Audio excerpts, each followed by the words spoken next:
Is that okay? Well, now it looks like I don't even have to shout. Well, I'm Andy Lippman, and I'd like to welcome you tonight to our Ward 2 Candidates Forum. And I'm here just to simply give you a few housekeeping notes. And the first is I'd like to thank all of you for coming.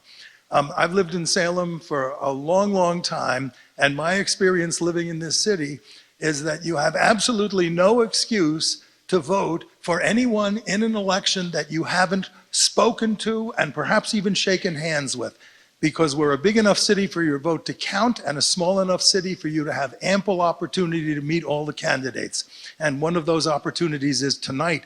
So thank you all for coming and taking advantage of this opportunity. This is what makes being a citizen worth being a citizen. I'd like to thank the board of the Federal Street Neighborhood Association and the residents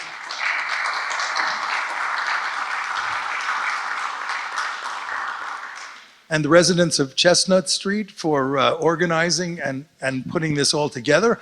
I'd like to thank Salem Access Television. They are going to record this event and put it on their website and add it. You are preempting my last housekeeping comment, which is please hold your applause. I can tell we have that kind of crowd tonight. There's no sense in trying to make order. But at least let me get through the thank yous. And I'd like to thank Hamilton Hall, of course, for providing the space for us to do this. Do you really have to do that? You really don't have to do that.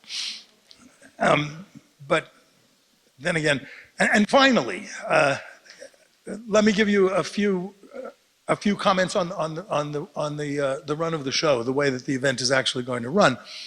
We're probably going to have to pass this microphone back and forth quite a lot because I'm not sure we can count on both microphones working.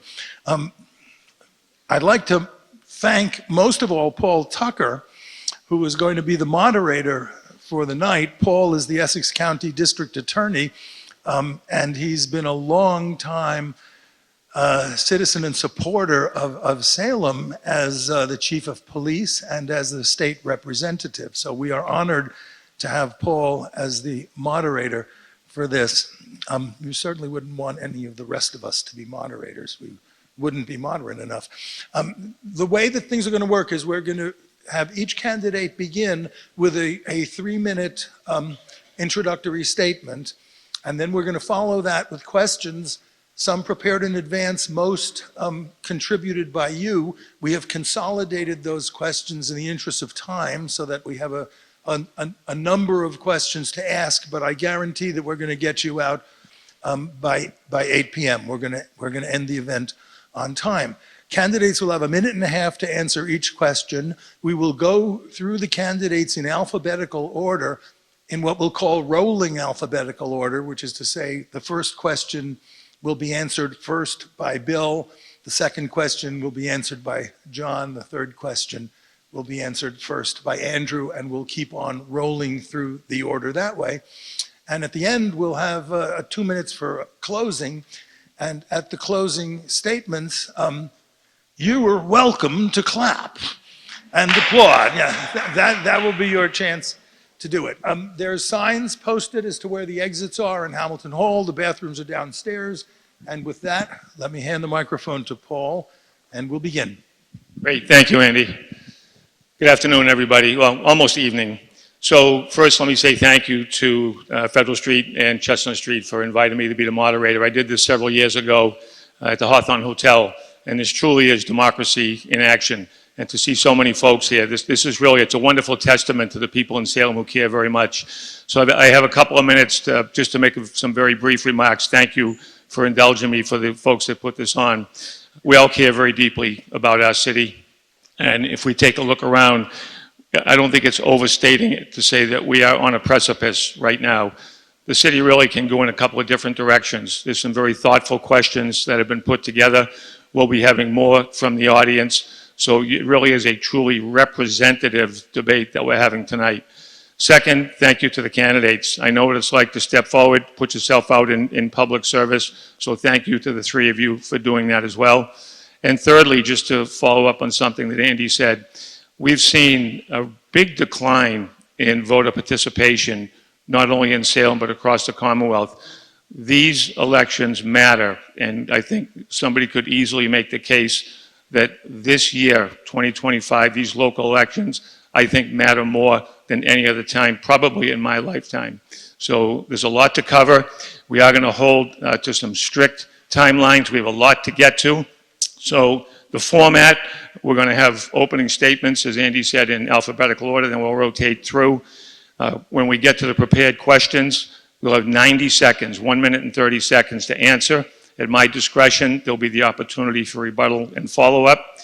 We'll then take the audience questions, which are being vetted now, and then the closing statements will be 2 minutes. We'll have 2 opportunities for applause. 1 after the opening statements, and then 2 after the closing statements. And it's important that we really keep to that. I would also ask everybody just to make sure that the cell phones are silenced as well. So our candidates is Bill Legault, John Newhall, and Andrew Smith. We're going to do the opening statements. We're going to do it by alphabetical order, which means that Bill Legault will go first. Is our timer ready? Thank you, Tony. And I will add, I'm going to be wearing some glasses tonight that are not mine. This was an emergency that Jane allowed me to take her secondary pair of glasses when I saw what I know that Lindemann is here from HSI, and we had a wonderful event Saturday morning. And the biggest thing that I do when I MC the HSI is, 1, I practice the pronunciations, and 2, I make sure the font is very big, or I have strong glasses. So Jane, thank you for these. So having said that, Bill, the floor is yours for 3 minutes. I'm going to give this one a shot while the mic is down. Okay. Roll the punches. I am not going to use a microphone. I will project very loudly and for everybody here. Will that work, or do we need that for SATV? We need the microphone? Okay, we're going to do it then. All right? The audience wins. Thanks, everybody, for coming, and thanks to the neighborhood associations for putting this together. My name is William Legault. Thanks, Paul, for pronouncing it correctly. Doesn't happen a lot in this town. Behave yourself, Jeff. I've done this before. I think most of you, or many of you, already know that. Been 10 years since I was in office, and I've decided I'd like to give it another run. I got a lot of experience in this town. I was born here. That doesn't alone make me qualified for office. I'm a product of North Salem and South Salem. My father's family was raised in the Point, the whole family, all 12 kids. My mother's family was raised in what at the time was considered the affluent section of Salem, North Salem. I'm kind of convinced to this day that my mother married my father just to irritate her father. It may be true, I'm not sure. I was a Point kid, then a Derby Street kid, back before it was considered a good neighborhood to live in. Some would say I'm a product of the rough streets of Salem. I don't think they were so rough. I still don't think that. I think they're rougher now, but not as rough as some other towns. All elections are important. I don't think there's anything more important than a local election. I really, truly believe that. And the fact that these 2 gentlemen are here with me and you guys are here show that there are some people in this town that believe it. This is a great town to live in. It was a great town to grow up in. I left for a long time. I came back in 1998, and I was on my way to Florida.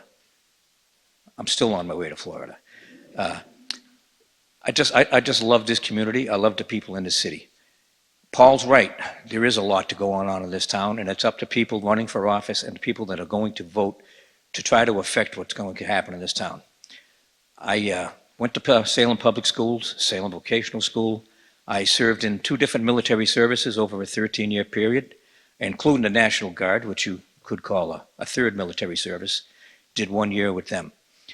I believe in service to the community, in service to the country, in service to your fellow man and your fellow residents. By being here, you're doing that, you're performing that service on a different level, but in the same way. I stayed in Salem because it was a changing community from the one that I left in 1979. And in those 28 years that I've been back, this city has changed 2 or 3 more times. I want to help this city continue to change for the better every minute of every day moving forward. Thank you very much. I'm John Newhall. Thank you all for coming. I'm I'm going to echo Bill and say that it shows how much we all value Salem and Salem politics and recognize the importance of local elections. I'm also a lifelong Salem resident. The broader Chestnut Street and Federal Street neighborhoods are where I'm born and raised, starting on Hamilton Street and now over on Monroe Street. And I'm rooted in community. Community is my whole life. I'm trained as a minister and as a historian. And as a historian, I've mostly focused on North Shore history. As part of being rooted in community, I'm committed to service.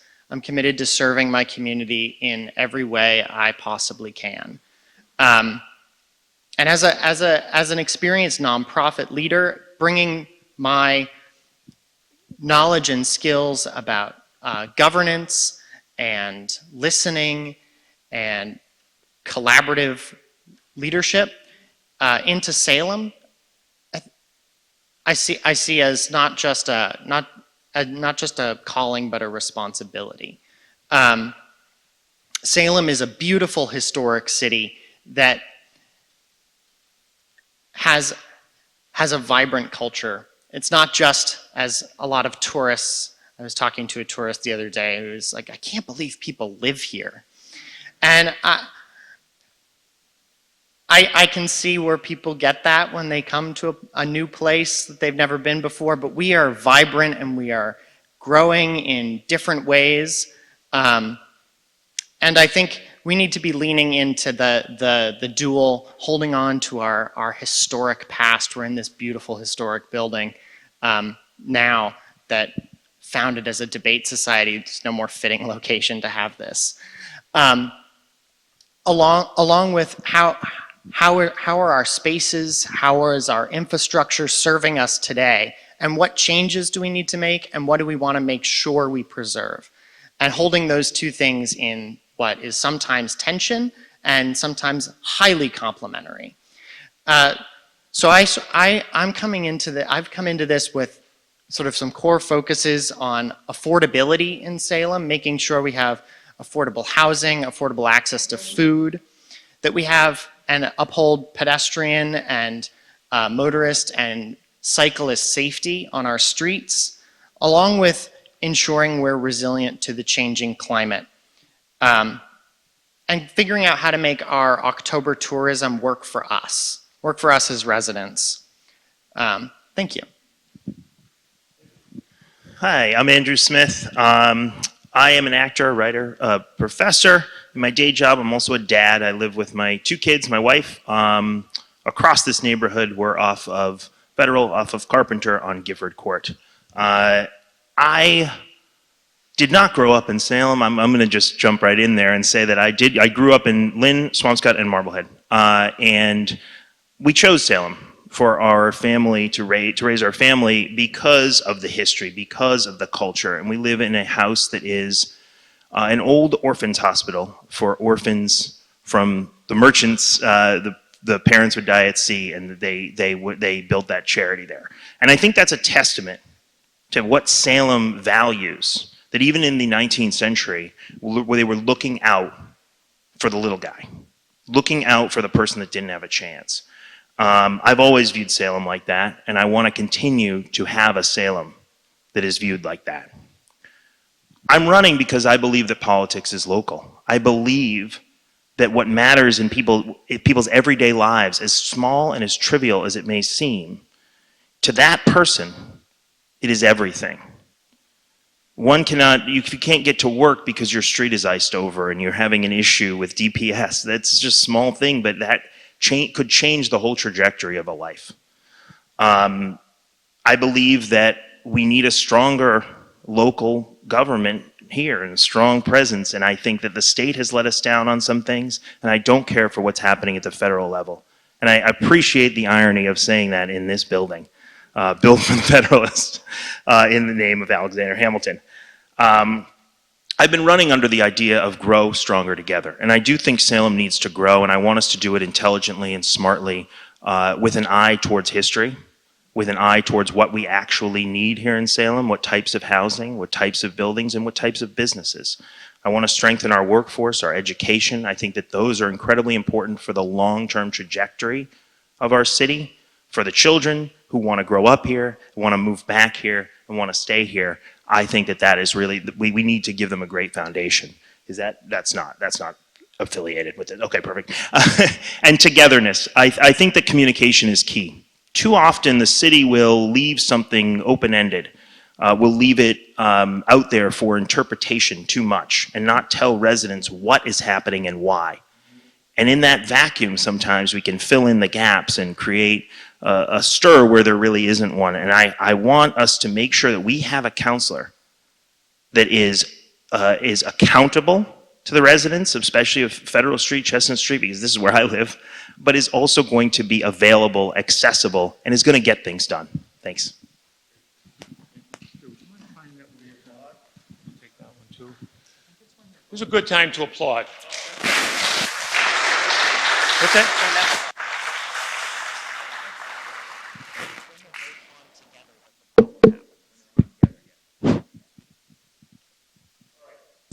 You hear me okay? Let's go to the first question, and it will go to Bill Legault. And I'll shut this off in between. Okay? Salem is an attractive city with an easy commute to Boston and a draw for young people who commute in and others who work in the hospitality industry. Also, some young families. However, in recent years, median income and business growth has lagged behind Peabody and Beverly. The current administration seems to focus sharply on higher density, Halloween-based tourism, while giving lip service to affordable housing. How would you balance affordability, growth, and family-friendly housing? An easy question. This is working, right? Not an easy question at all. Not an easy question at all. Yet the balance is the difficult part. The fact of the matter is, if you look at the numbers that we have at 45,000 population right now, we're on our way to 50,000 people in Salem, and in my opinion, there's just no room for that. We shouldn't have 50,000 people in Salem. We're building more housing. That project down at Bertini's is clear evidence of that. Very large project, if everybody's seen it, and there's nothing wrong with building that project. But we need to take a good, close look about where should we have housing and how much we should really have. Do we want 50,000 people in this city? Do we need 50,000 people in this city? We need to work with landlords as best we can on controlling rents. I'm not going to support saying we have to tell them how much they can raise their rents every year. I won't support that, but I'll support the conversation. It needs to be had. Maybe there's ways that we can work with the landlords through incentives to improve their properties or through some tax breaks to try their best to keep the rents down within certain parameters on an annual basis. They shouldn't be raising the rent every year. That's just not fair. And I should qualify myself. I am a renter. I've always been a renter. And it's tough to find affordable places to live. So we need to work on that somehow. Conversations with the landlords and with the state is what are needed.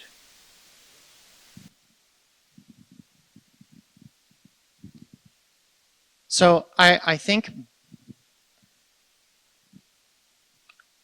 this it's a hard line to walk with. The free market in America allows businesses. The city can't dictate what businesses open where. What we can do is lean into supporting businesses like Daily Table, other grocery stores, other businesses that serve local residents, clothing stores, Wicked Good Books, leaning into supporting organizations and stores that are beneficial to residents over tourists. What we can't do is make tourist businesses stop opening. So I hold those two things in tension. At the same time, we need to be making housing affordable. There are a significant number of people who are worried that they're going to be losing their access to housing in Salem. It's not making housing affordable is not necessarily about increasing our population. It's about ensuring that the people who are here can stay here, for as long as they want to be here. Yeah.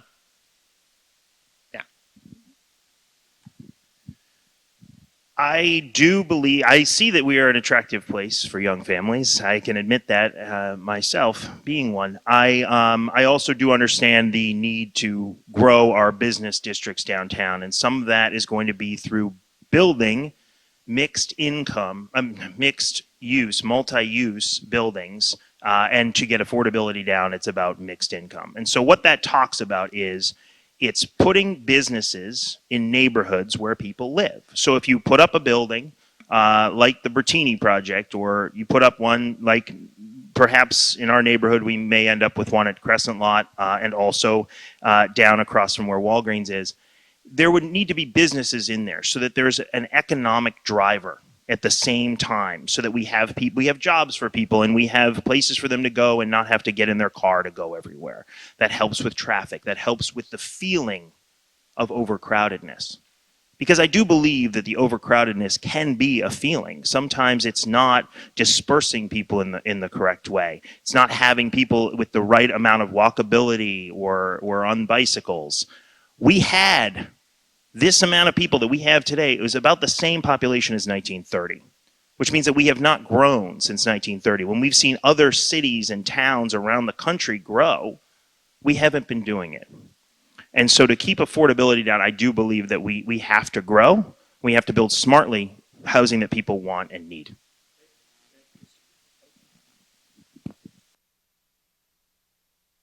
This in 15 seconds or less. If you had to, as a councilor, prioritize, what would be your top priority?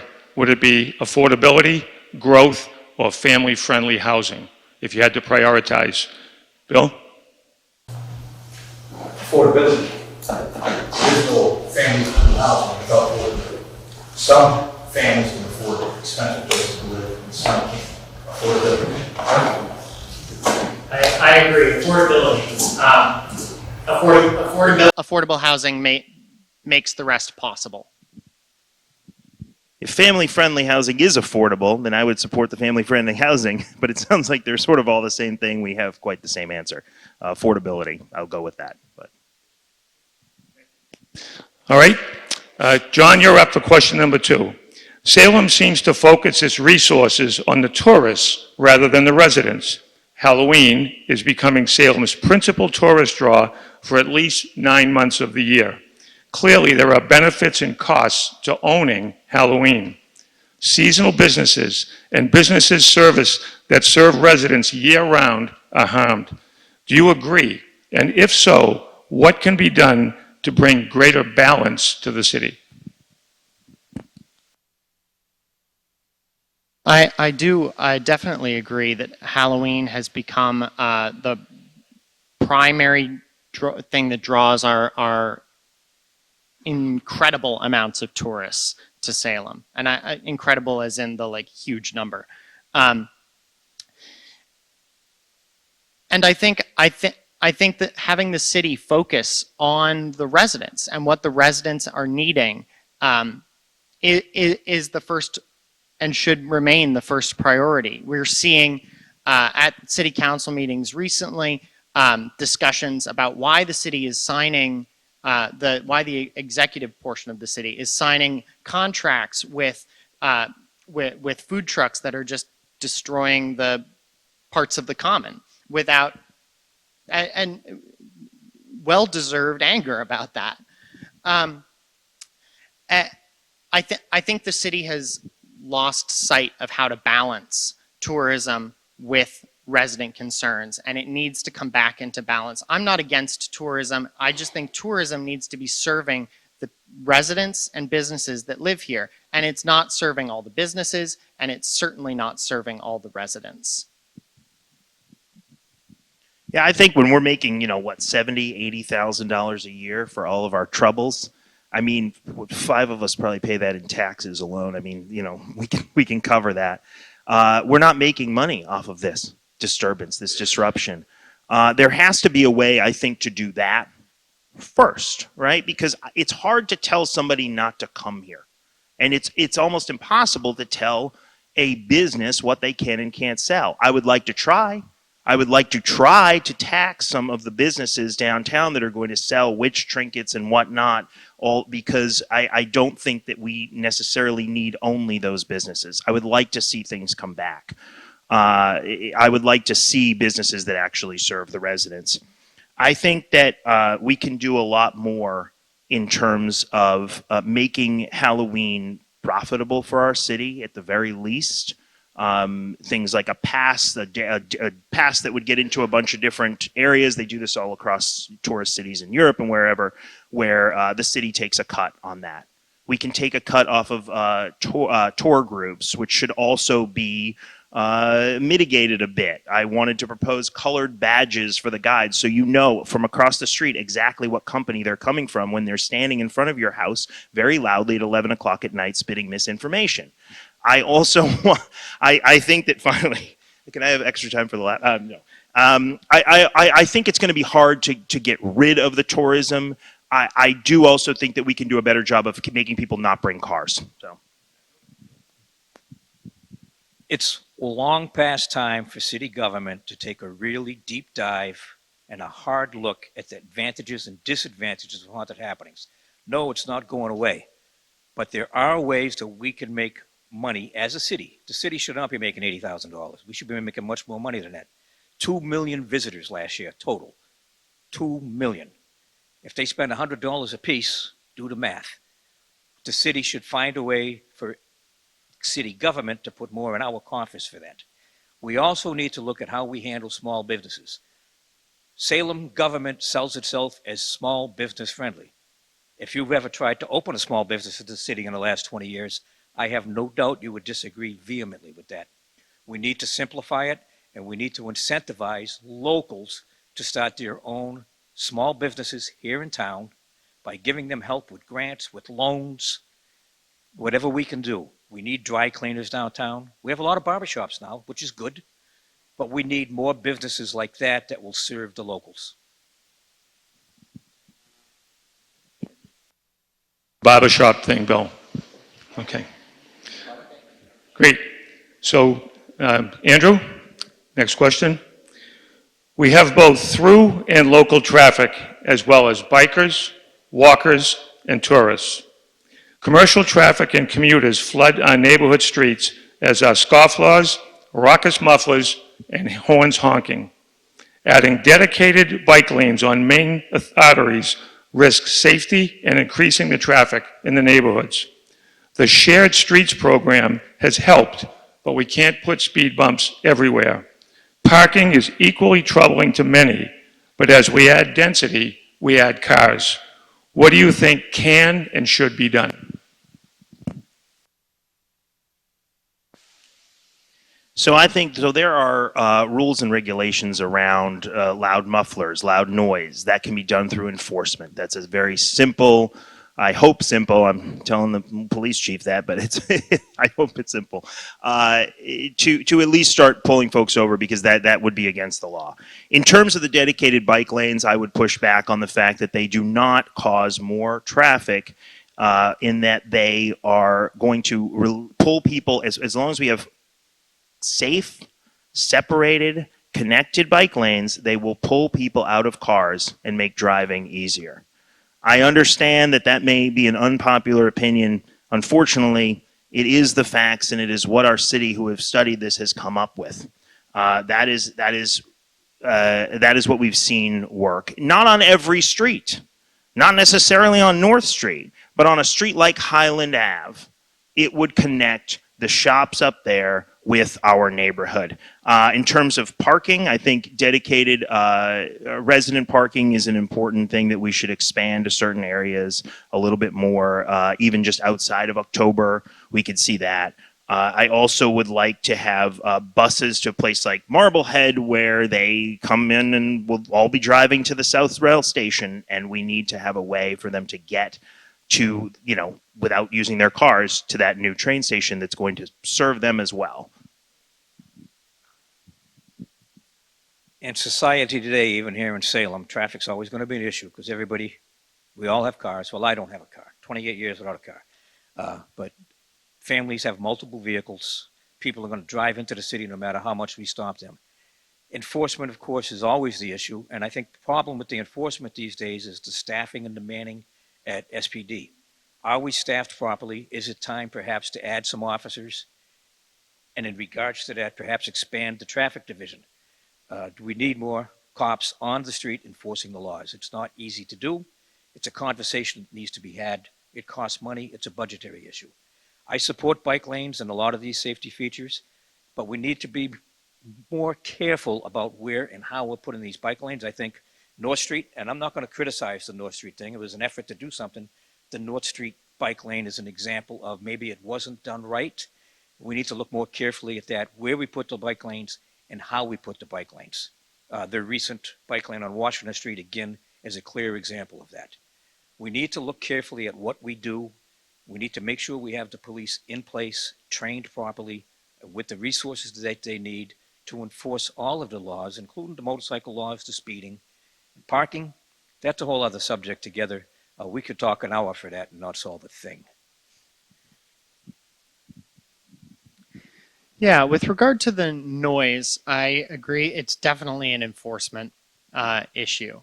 I don't see enough enforcement. I think it's a difficult thing to enforce. And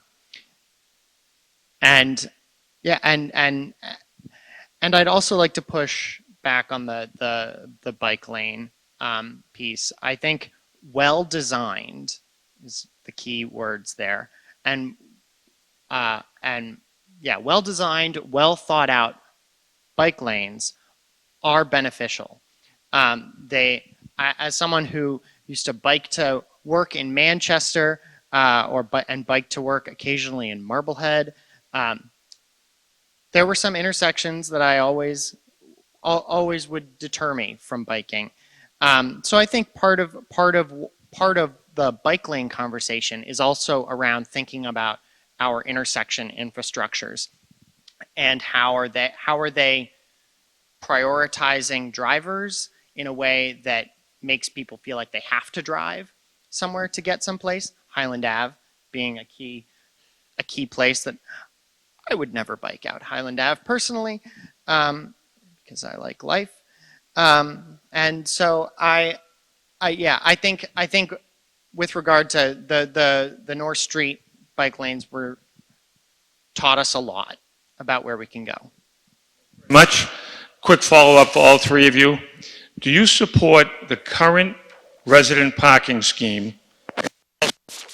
Move this adjustment going to an app-based parking reservation? App-based and the current resident parking scheme. Do you support both or either? I support resident parking. Specifically, I'm not quite sure where the question is asking, but that there are resident zones. Yes, I support that. And in terms of the app-based for the visitors, that's been a real problem with where we had the placards before. It's too much information. You should just at least be able to put in a license plate and call it a day. But having to list all the other stuff has been a real nuisance. At the very least, but I did like the placards. I would rather go back to that. We're going to start with the resident parking. It's a mess. It's always been a mess. It was started in the early 1960s, strictly for Salem State College. And since then, it has just grown into this multi-tentacled monster that has become difficult to control. If we want to put resident parking on, I'm going to use Forester Street as an example because that came up about 10 years ago.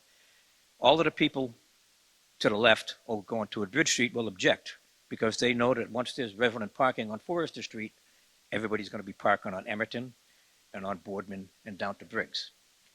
So we need to be careful about that. App-based should be mixed with standard use, just like the Zoom, the hybrid meetings. If you're going to have the app, people should still have the option to do it without the app. I agree. I am in favor of expanding resident parking options. I'd be in favor of getting rid of resident parking zones, and so you'd just be a resident of Salem, gets to park in any resident parking in Salem, which makes perfect sense. Back Bay in Boston is one zone, all of Back Bay, which if it's not, it's getting close to the population of Salem. So I'd be in favor of expanding resident parking. The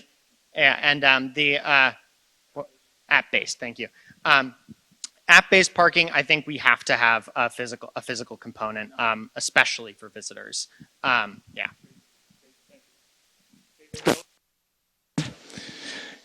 In the coming years, we are likely to see reduced levels of federal and state grants and programs.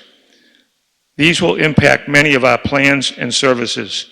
The police and Department of Public Services are examples. A reduction in their overall budget would bode ill for the future of our infrastructure and community support programs, such as for the homeless. We are also on a path to build a new high school for which the lowest cost estimate is $350 million. And the wind farm repair facility is now on hold. What is your plan for future operations and maintaining our tax rates and the tax base? Question, and not an easy solution. It's all a budgetary issue. If we're not going to have the amount of grant money coming in from the feds and from the state as we're used to, we're going to have to look at what we need and what we don't need. And those are going to be tough conversations and really difficult decisions. We have 15, or is it 16 people in the planning department. I'm going to pick on planning just because they believe they have the most employees in their office. Do we need 15 or 16 people in planning? A lot of those people their salaries are funded by federal and state grants. We're going to have to look at state government, a city government, and perhaps make some cuts, which will not be popular. It's a difficult conversation, but it's one of many difficult conversations that we're going to have moving forward if we want to be able to put money where we prioritize, which should be in infrastructure and education and public safety. Yeah, I think, to me, the new high school is a no-brainer. I deeply value education as the child and grandchild of educators, and as an educator myself, it's the lowest cost option for the high school it does not serve what the high school needs to continue operating and serve the student body. So it's a non-starter for me. I agree. I think there's going to be some significant budget conversations going forward, and I can't say where I'd prioritize cuts. I think so many of the things we value and are central to how we go about our making our city better. I don't know where the budget balance is going to come from at the moment. In terms of the new high school, the lowest cost option, $350 million, is to renovate the existing building. It's $450 million to build a new building, but the state pays 40 to 55% of that. And I don't think the state is going to welsh on that agreement. I don't. And so the lowest cost option is actually somewhere in about 202 to 247, let's say, and that allows us to build a brand new high school at that discount. And so I want to just push back on that, just correct that point in there. This is going to be huge, right? The federal tax cuts, however, that a lot of us in this room are going to receive, seniors on Social Security tax cuts, the increase of the SALT, the state and local tax deduction available for those who itemize, are actually going to put a lot more money back in Massachusetts citizens' pockets and Salem citizens' pockets.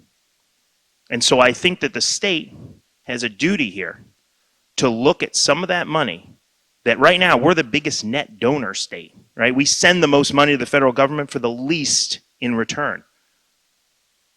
We can now use that money here at home. And so I hope that the state steps up. They start looking at taxing a little bit higher, because you'll see this April that your federal taxes are going to come down so far, and if the state doesn't come up, we are going to lose valuable programs. And I hope we reclaim that money.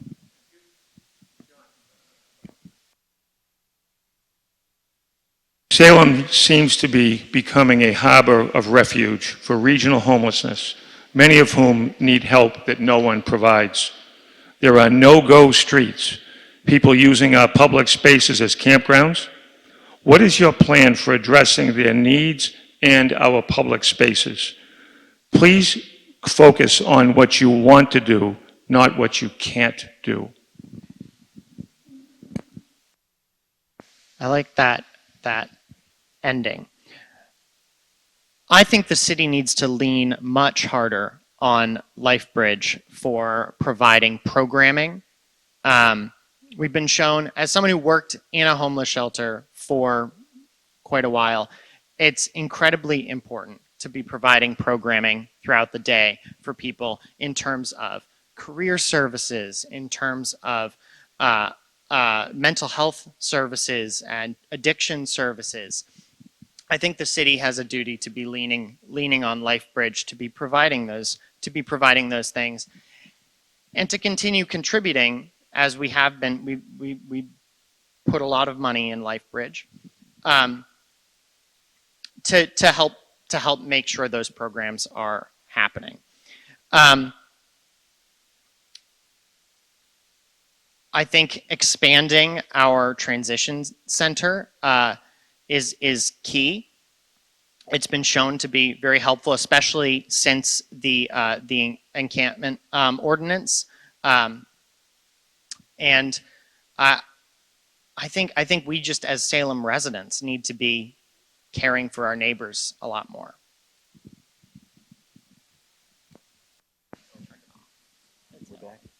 All right.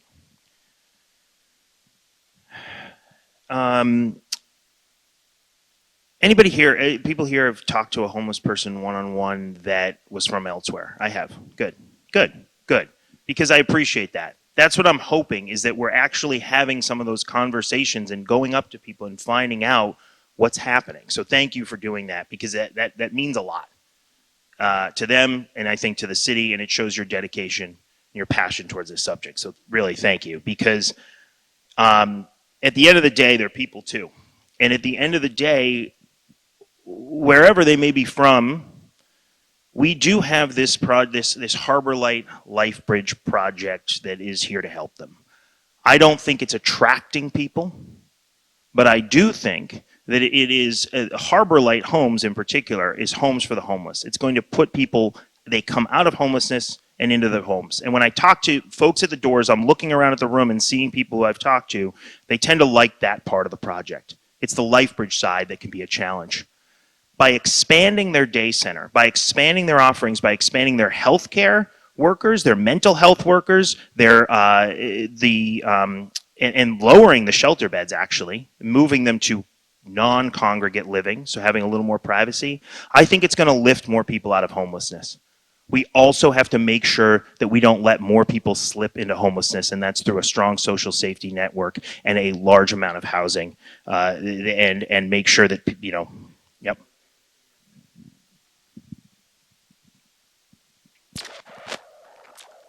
I'm downtown every day, most of the day. I'm on my laptop working. I go from one place to another. I do talk to the downtown denizens, I call them, almost every day. I could walk you around and introduce you to a couple of dozen of them. We need to form our own team, our own organization as a city government. Maybe some of this money that we give to LifeBridge, we give them a little bit less, and we use it to fund our own action team that can go out there and talk to these folks, find out who they are, what their problems are, where they came from, and then work with LifeBridge together with their team to solve their problems. We need to involve the Epstein Mental Health Center in this. It used to be the cardiac center up there, now it's the mental health center, and we need that. But how many folks come from out of town to the Epstein Mental Health Center for care, they get dropped off by somebody, and then when their treatment is done, where do they go? Does somebody come back and bring them to their home, wherever it is? Or do they send them down Dove Ave, tell them to take a left, and you'll find a shelter. Now, thank God the shelter is there. But LifeBridge is having trouble handling the mission that they have now, and maybe it's time for Salem city government to step up and give them direct help, not just financial help. I'm going to ask a follow-up, if you wouldn't mind taking the microphone to lead off the follow-up. The Salem City Council took up a very controversial ordinance about camping. I'm going to specifically ask you about the encampment on the South River. It was very controversial with passionate arguments on both sides. 15 to 20 seconds. Did you approve or disapprove of the action that was taken when the encampment was dismantled? Clarifying question. What the action ordinance or the action from like the community impact unit? Going through the actions of the police where they took the property and they stored it for folks. I do support our camping ordinance, and I do support the storage by the CIU, the Community Impact Unit, the Salem Police, of resident property when safe to do so. Yeah, we have that task force. We have the CIU, the Community Impact Unit. Folks were given 6 weeks. Almost all, many were put in shelter. Almost all because of that. And the property was then stored of those who refused to leave. It was not stored properly, is my understanding, and some was thrown away. And I think that could have had better care. But other than that, I approve of the way that it was done to at least give people the time and give people the shelter, because that's what we should have, a shelter first mentality, housing first. I supported that action. It needed to be taken down. We never should have allowed it to happen. Unfortunately, we were awaiting a court decision. The storage, I supported that too, but I worry about the health of some of the people that were involved in having to gather that stuff up and put it in storage. Okay. There's going to be a two-parter, and I'm going to come back with a follow-up. So, Andrew, same theme. The homeless population in downtown Salem is growing and is increasingly visible to residents and tourists alike. How can Salem respectfully and effectively minimize this situation? Do you agree with the expansion of LifeBridge? Am I on? I'm on. Okay. I do agree with the expansion of LifeBridge, which is a position that I do not have to take, especially in front of you, because I think it's going to go through September, probably October. I think it's going to go through the council sooner than later. I'm still willing to take that position because I met with Andrew and Justin. I'm losing my train of thought. I've met with the heads of LifeBridge. I've met with the heads of Harbor Light. I feel like I have a good sense, a good working relationship. And I know what they are, what they need to do, and what we need to hold them accountable for, and that's an expanded day center, and it's to actually achieve their mission, to continue to help folks get out of homelessness. Because without that kind of, if they're not making progress, or they're not, then we do have to step in and look at that and do something about it. Sorry, what was it? Oh, I missed the second part of the question. Respect, can you? Yep, show back to it.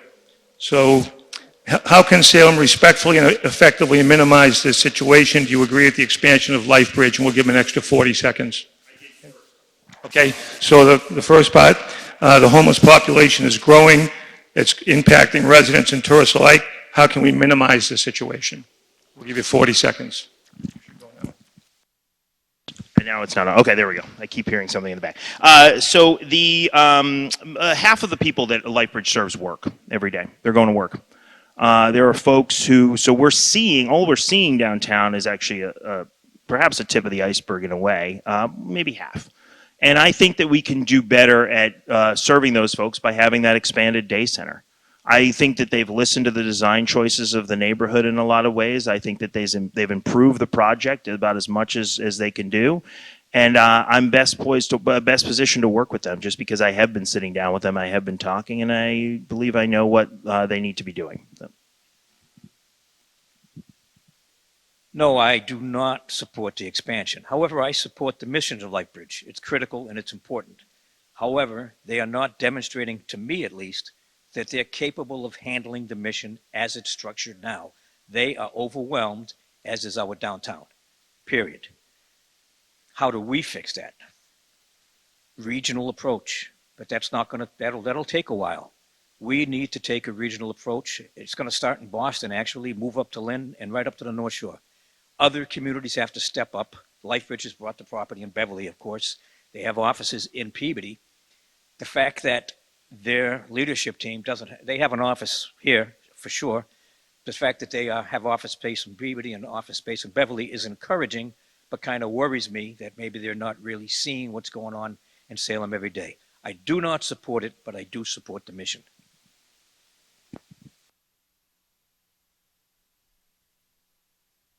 And great. If we can just hold the applause and the commentary, I'd appreciate it. It's not fair to the candidates.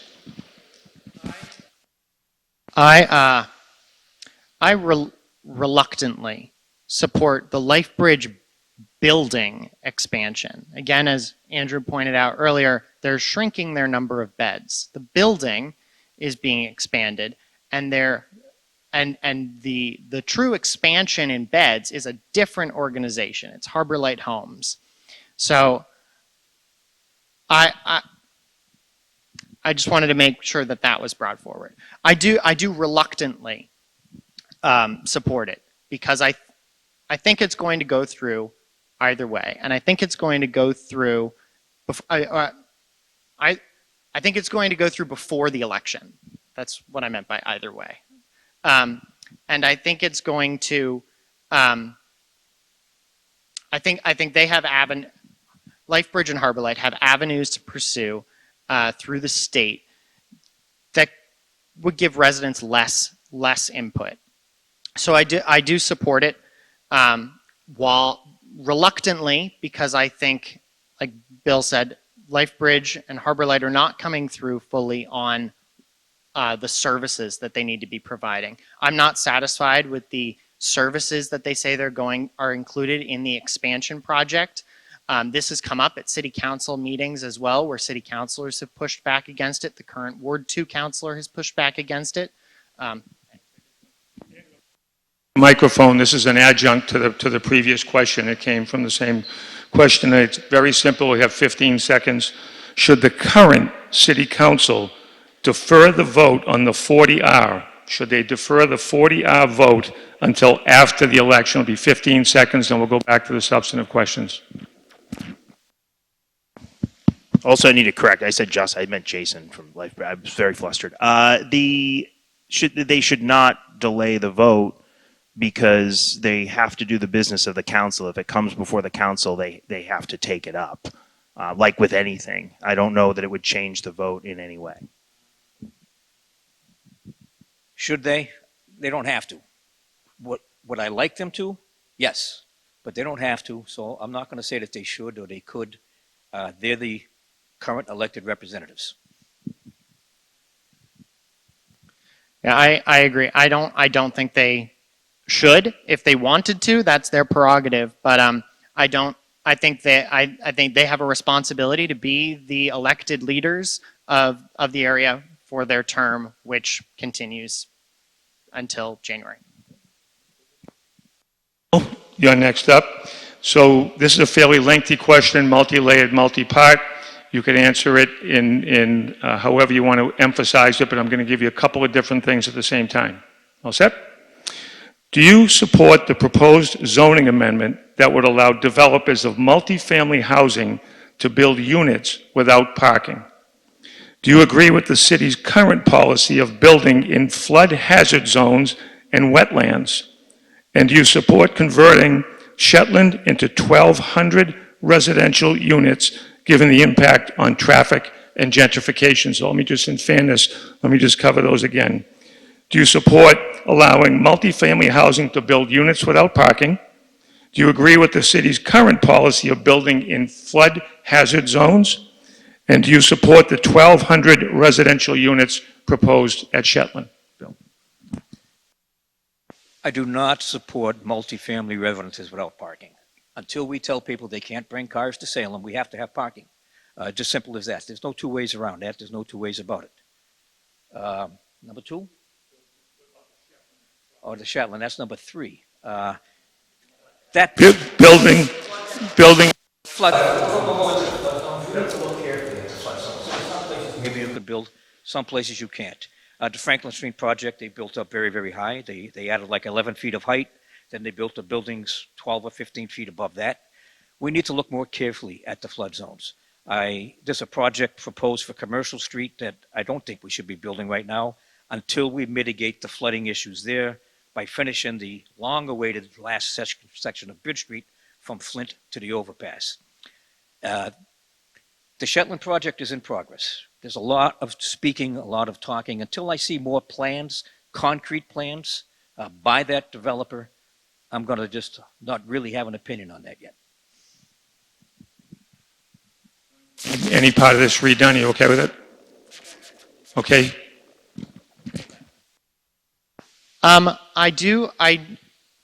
I support getting rid of parking minimums, parking requirements, which is the multifamily piece. I think that is it's important to note that there's still significant zoning, planning board approvals that need to go through, which the city council gets say in. With regard to building in flood zones, I tend to default to no. I don't support building in flood zones unless there's then significant evidence and support that says that this is an acceptable place, and that comes from zoning, that comes from our city hall. And with regard to Shetland Park, I like Bill, would like to see a lot more from the developers. Have conversations with them. Hear from the Point Neighborhood Association as well as North Shore CDC. And I've written a lengthy piece about this that you can find on my website, but that outlines sort of how I got to that decision of needing to see more information from them. Currently, we require 1.5 spaces per unit. We use about 0.85. So even if they were to lower the parking to 1 space per unit, it would right size it a little bit. They want to eliminate it altogether. That will not prevent a developer from building parking. In fact, it will probably keep them building parking because it's economical. They need the parking to sell the unit or to rent the unit. So they will continue to build the parking. Certain areas in town do have a parking challenge. I've talked to folks, Essex Street comes to mind, down the other end really, but they can't find parking at night. And they're driving around trying to find a space, and they're looking at an empty parking lot for one of these larger buildings all the time. Imagine how frustrating that is, because we've overbuilt parking there. And now we don't have, and so now it just feels like, oh, geez, there's all this parking and I can't even touch it. It doesn't help the residents. So I support that. Flood hazard overlay districts, we're building up in those districts. That keeps going off whenever I speak, which has been a little frustrating. The flood hazard overlay districts, they have to elevate the building while also collecting their own stormwater. So it actually creates less water on the streets, typically. We make them do that. I'd ask for some extra time, please. Double check their phones again, another 30 seconds. Time. Okay. Need about 10. That's right, yeah. Shetland Park, I do not support it in its current form. I think we're looking at it only as the number of units and not looking at what it would actually do to that neighborhood, the Point neighborhood, what it would do to our city. There's been some talk of a shuttle to help people get around, which is great. It's a start, but I think you're still going to get a lot of cars and a lot of people, and that's a waterfront area that we could do so much more with. I haven't been impressed with the developers. I think they fly in, they fly out, and they don't really understand Salem. And I want them to at least embrace that before they go forward. Hi, next question comes to you. The Salem Transportation Department has created projects on Summer Street, North Street, and Washington Street, which increase traffic congestion and reduce available, already scarce parking. Their projects at the Ropes Mansion on Essex Street and on Washington Street diminish Salem's historic areas in favor of Halloween tourism. Do you feel these projects are working well? They also have implemented the new online computer system, which is painful to use and makes it impossible for residents to identify illegal parkers. Do you agree, and would you consider changing it back? So 2 parts. One is on the transportation piece, and the second is on the parking. Does anybody need any clarification? Sure, yep. The Salem Transportation Department has created projects on Summer, North, and Washington Street, which has increased traffic congestion and reduced available, already scarce parking. Do you support, and are these projects working well in your estimation? John. Obviously, the Washington Street one did not work well. And given the responses from everybody, I don't think the North Street one has worked particularly well. I think let me rephrase. I think we learned a lot from the North Street one, which was intended to be a pilot program. The Washington Street one did not work, and I'm surprised that it got completed without the sort of pretty clear red flags. I'm going to.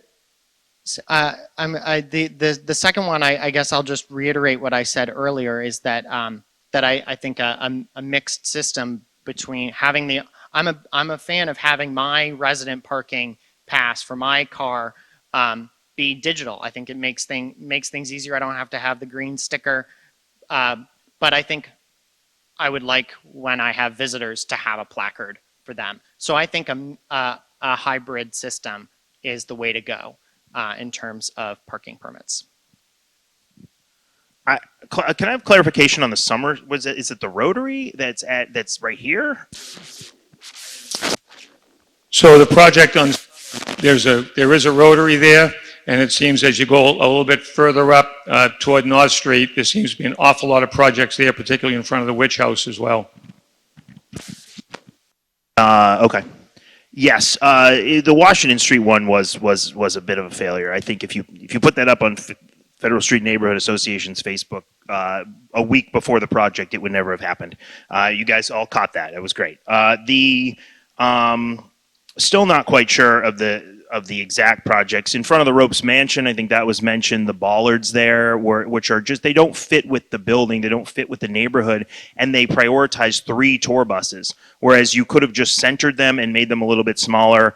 I look to Europe for this kind of stuff. You look around the Coliseum, they're whipping around on Vespas all the time, and they just have like nice little things that kind of dot around it, and they don't distract from the thousands of years old architecture. We could at least do that and give the same courtesy to the Ropes Mansion. In terms of the online parking, I will say this.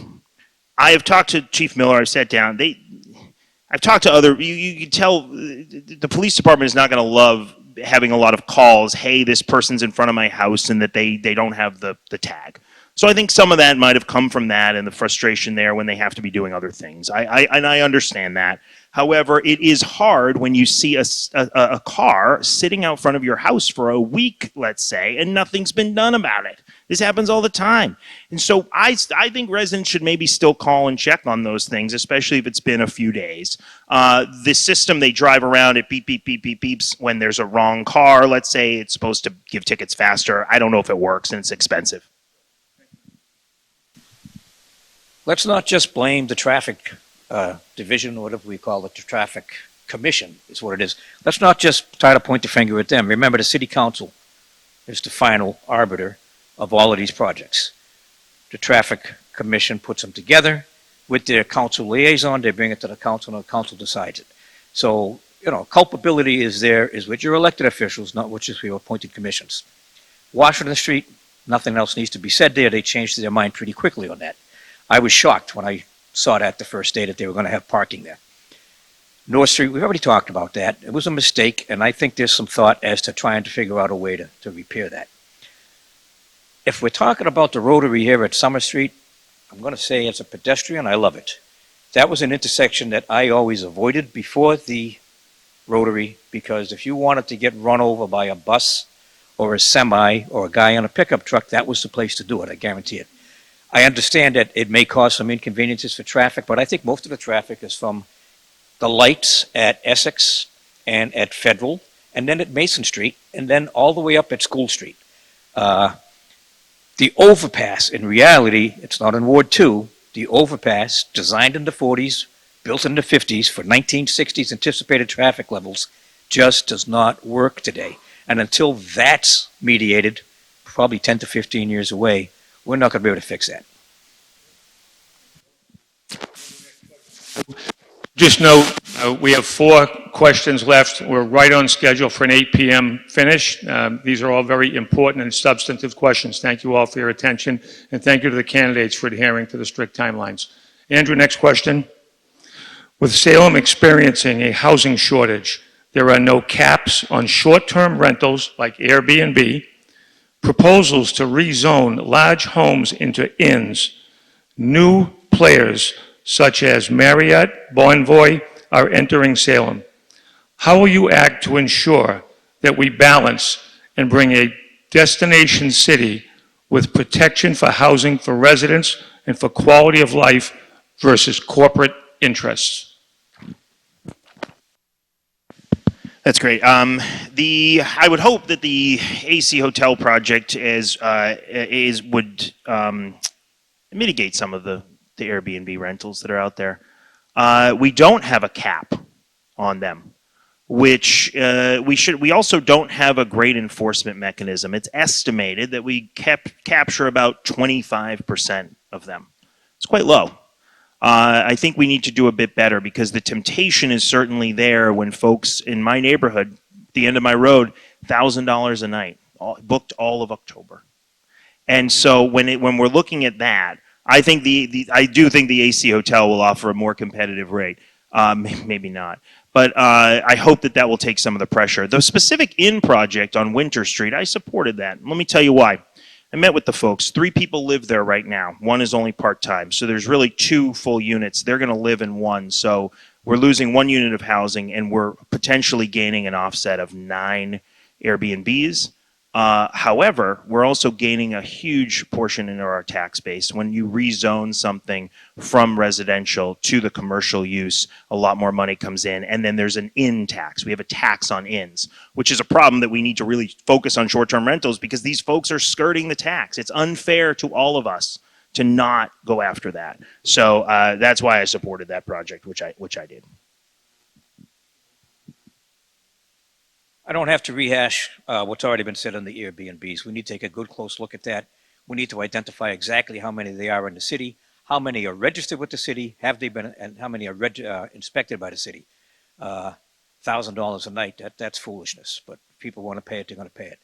All 3 of those issues, along with a lot of other issues in Salem, can be addressed by 2 things. We need a new citywide master plan. Our citywide master plan was written in 1979, updated in 1996, and I defy anybody in this room to go into the city website tonight and find it. You won't find it, but I have it on my computer, on my laptop. I'll be happy to send it to you. We also do not have a B5 or downtown master plan at all. How many hotels do we need? We're having housing issues for the people that live here, that can barely afford to live here, and because our zoning allows it, we're building another massive hotel next to a massive hotel, and across from a very large LifeBridge project, which that's a whole other subject. But how much is too much for that neighborhood? Citywide master plan, downtown district B5 master plan. It's time for that conversation. Yeah, I agree with everything that's been said about short-term rentals, Airbnbs, ensuring that they're not skirting around what we get, the tourist tax, it's colloquially called. And at the same time, I also think, and so that's one of the benefits to inns and hotels. I also think that building these big hotels, while we're also in the midst of a housing crisis, is a bit of a weird thing. And to be taking away, if we're going to be building a big boxy building, why are we centering it on tourists? We have a lot of hotels. I'm not against building hotels. I just think we need to be pushing for more housing if we're going to be building the boxy building already.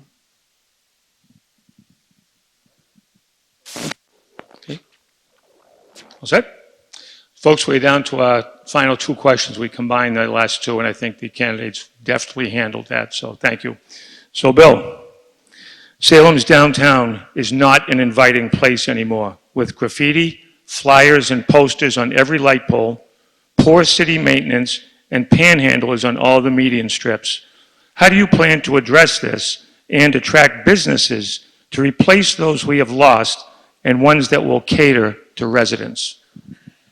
2 years ago, about 7 years ago, I helped Salem Main Street setting up for the Christmas season and holiday season by removing. 2 years ago, I helped on Main Street in an effort for the holiday to remove all of the posters from the poles downtown. They put Christmas wrapping around it. And I used my social media presence to kind of enforce that. And I raised a hellstorm with all of the folks that put those things up. If you're going to put one up, put one up. But when you put the next one up, take the old one down, which they don't do. We went through a lot of X-Acto knives and sharp knives, cutting a lot of tape off of those things. We need to take a look at enforcement of all of these issues. And again, I think it comes down to, are we staffed properly in the police department? I'd like to see more foot patrols downtown, but it's a difficult thing. Bicycle patrols. We had that T3 a few years ago, which was pretty popular. I'd like to see more police presence down there that would help with that. I'd also like to see a better retail mix down there. We've talked about, that's already been brought up here. We need to find a way to bring in small, locally themed businesses to bring our locals back downtown instead of shopping on Amazon or going to the shopping center, as I still call it, instead of the North Shore Mall. With regard to graffiti, my immediate mind goes to, as co-chair of the Salem Cultural Council, goes to public art. I think we need more public art in Salem. We have some fantastic artists that we can really pull on to just create beautiful works that reflect who we are as a city. Panhandling is another hot button. It's a constitutional right for people to do, and I think that just goes to finding ways that we can make Salem more affordable and create more services for the people who feel that they have to be out panhandling. Was there another just like beautiful Businesses that we've lost and the businesses that cater to residents. I think attracting businesses that cater to residents, it means that in order to attract them more, it means we have to, as residents, be supporting the ones we already have as wholeheartedly as we can, so that businesses feel like they can come here. I used to work at a used bookstore while I was in graduate school, and my boss wanted to move to a vacant place in Salem, but couldn't afford the rent, and also was concerned that there wasn't going to be enough resident buy-in. It was only going to be tourists during one part of the year. I'll start with the businesses because it's in my mind there. I love Bill's idea earlier. I mean, the grants, and I'm not stealing it. I would, but the grants and the assistance for small businesses, because sometimes the barriers to opening something are just too great for someone who has a great idea that's really going to benefit our local populace. So we need to make sure that that is available for them. I go downtown a lot with my family. I'm usually pushing a stroller. I would not say that it's uninviting. I think that we can do a bit better about making it look nicer. And some of the ways we do that is by putting out more trash cans. It's a very simple thing because if you're wandering around with you ever wandered around with a diaper trying to get rid of it, you know you need more trash cans, and I do that a lot. I think cleaning off the poles, as Bill talked about, having that done. There's a beautification committee. There are other groups that volunteer groups that are out.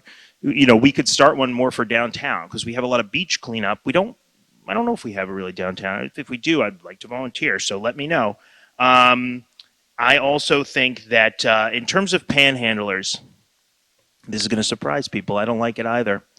I wish that the federal, state, and local governments could take care of people better enough that the panhandling was not a reality of the world. And I think we can get there. And I hope that we can maybe figure out a way to dissuade folks from doing that because I don't like it either. I think that maybe is a little more uninviting. 15 seconds, Bill, and we'll give each one 15. Thank you. Constitutional right. 2014 or 15, when I was on the council, we did pass a panhandling ordinance. It was called an aggressive panhandling ordinance. It's still on the books. I don't know if you remember that. They can panhandle, but they can't impede your progress coming into a door, out of a door, walking down the street, getting into and out of your car. So we do have an ordinance. If you wish, John or Andrew, if you wish to rebut. If not, we can move on. Let's move on to the final questions. There's actually two questions that basically come from the same seed. So, Tony, for this, let's bump up to 2 minutes because these are critically important questions. So the final questions will be 2 minutes. And John, this comes to you. Do you think that the city is going in the right direction? And if you do, what will you do to foster continuing that direction? If you think the city is going in the wrong direction, what will you do to initiate change? We have 2 minutes. I don't know how to answer this question, so I'm going to divide it a little bit. I don't think the city is going in the right or wrong direction. I think sometimes it's going in the right direction. I think in terms of increasing affordability and housing as a focus, I don't necessarily always agree with the ways that they're doing it, but I do think that is a core thing that we need to be doing in the city. And I think it's going in the wrong direction in, as we've seen and we've talked about tonight, prioritizing tourists or making it at least feel to residents like tourists are being prioritized. I know I feel that way. And so all I can say is that I'm going to advocate for residents first, before anybody else. And as part of that, all I can do is bring what I think. And I have trouble answering this question because for me it's too much of an issue by issue case when it comes to what direction the city is moving in.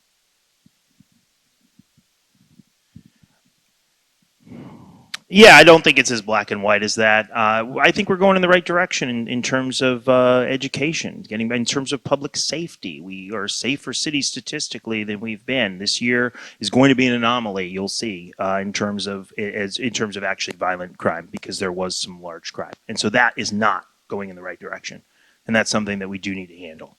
I think that Salem is a unique city. It has its own challenges. When you're looking for a comparable area, what other place has a population of 45,000 but grows with 1 million people coming in for a celebration of a mass murder that happened hundreds of years ago? You cannot find one.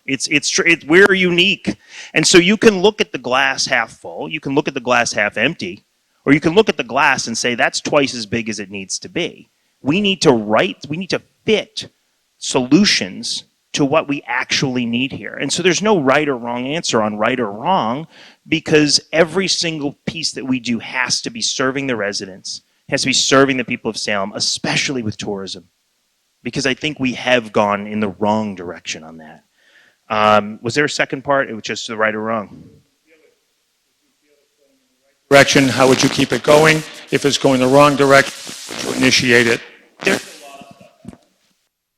Really like to keep, we're having great improvements in education. I think that's been fantastic. We've had, again, great improvements in our public safety and how it's the same as I've just said, which is that we really do need to probably tackle tourism, because that's something that I think is going in the wrong direction. And sometimes we might overcorrect for things, right? And so we've had overcorrections on the parking program, saying, oh, geez, it's so complicated. Well, let's just get this computer system. And that's come up numerous times tonight, so I know this room cares about that. And those kind of decisions end up in the wrong decision. But we can't be afraid to try things. We can't be afraid of a lawsuit, from outside. We have to try things like managing. And appreciate it. Bill? I think we're going in the wrong direction in many ways, but I'm going to keep this very, very narrow. For the last 25 to 30 years, this city has been led around by the nose by developers. There's been some good to come of that. There's been some not so good that's come of that, and we're still dealing with it. As I said a couple of minutes ago, we need a brand new citywide master plan. Now, that's a process. That doesn't happen overnight. It has to go through HUD, and we need a downtown B5 master plan. We have master plans for everything else in this city. We don't have one for our downtown. And again, go online tonight, go to the city website. If you can find the citywide master plan, I owe you lunch. And that's it. Bill, so just a bit of housekeeping. The next thing up is 2-minute closing arguments. I'm going to give the candidates a minute to get their thoughts in order. I'd like to thank a few people. Andy, Meg, Justin, thank you. A lot of work went into this. The folks from Chestnut Street, Federal Street neighborhood, this is amazing. We've covered an awful lot of ground here in a little over an hour, and I hope that this helps to make up your mind, and hope we're all going to get out and vote. Let's do a little exercise of clapping for our timekeepers, Tony and her assistant. Wonderful job.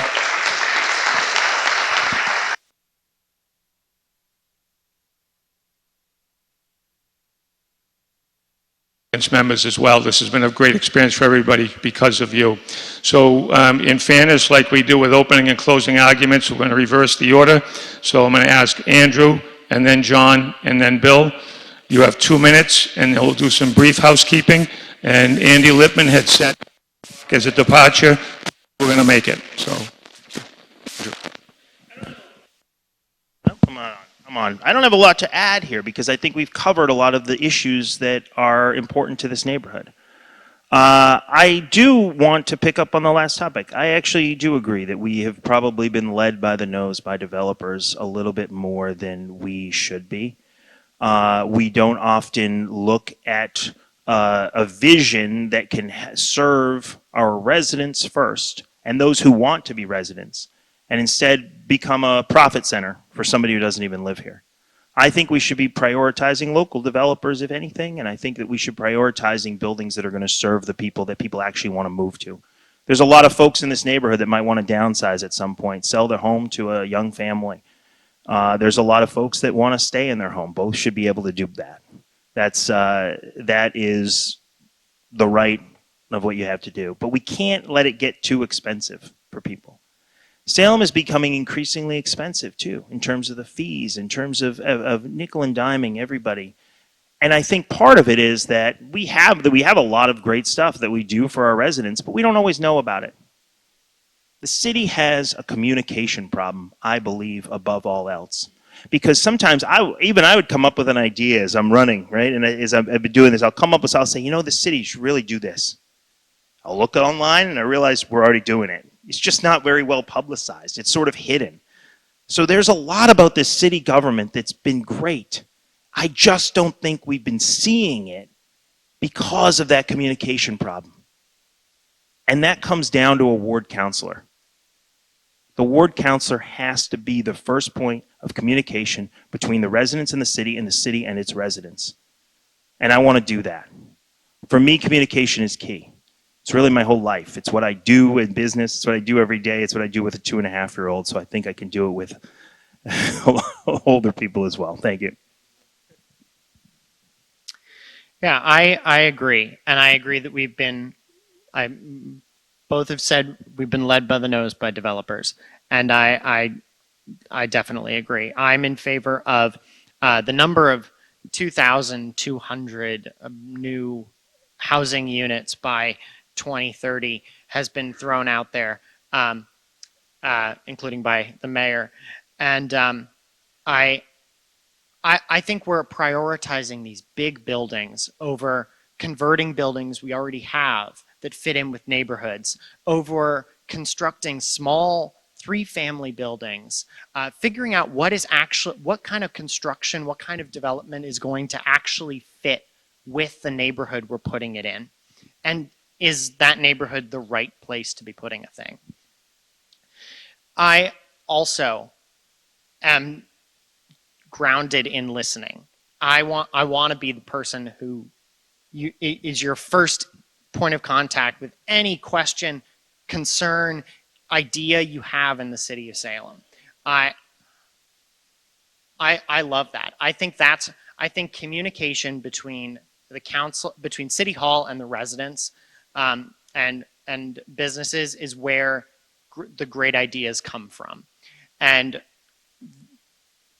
I agree. There are lots of things as I've been running as well that I've been like, we should do this because this is happening over here and it's working great. And then I find out that the city's already trying to do that. And yeah, there's a lack of communication. There's a lack of connection. And that means that the city is not serving the residents. If the residents don't know what's going on, that means the city's not serving them. And that I want to be part of that change. Thanks again to the neighborhood associations for this event. This is my 3rd time running for office. I'm not exactly sure how many of these forums I participated in. This is very possibly the best one, and I'm not saying that just to butter you up. Mac Park used to do a good job. They would feed us and fatten us up first to slow us down. This has been a good forum, and I've enjoyed every minute of it. I want to give a shout out to the tall, handsome Patrick up there in the camera from Salem Access Television and his able assistant, Big Mike over there. Thank you, guys. And once again, thank you very much. Vote on Tuesday. Whoever you vote for, vote and encourage others to do it too, whoever they vote for. You got 3 choices here. Pick one. Thank you again. Gentlemen, thank you for a thoughtful and respectful talk. Thanks, everybody.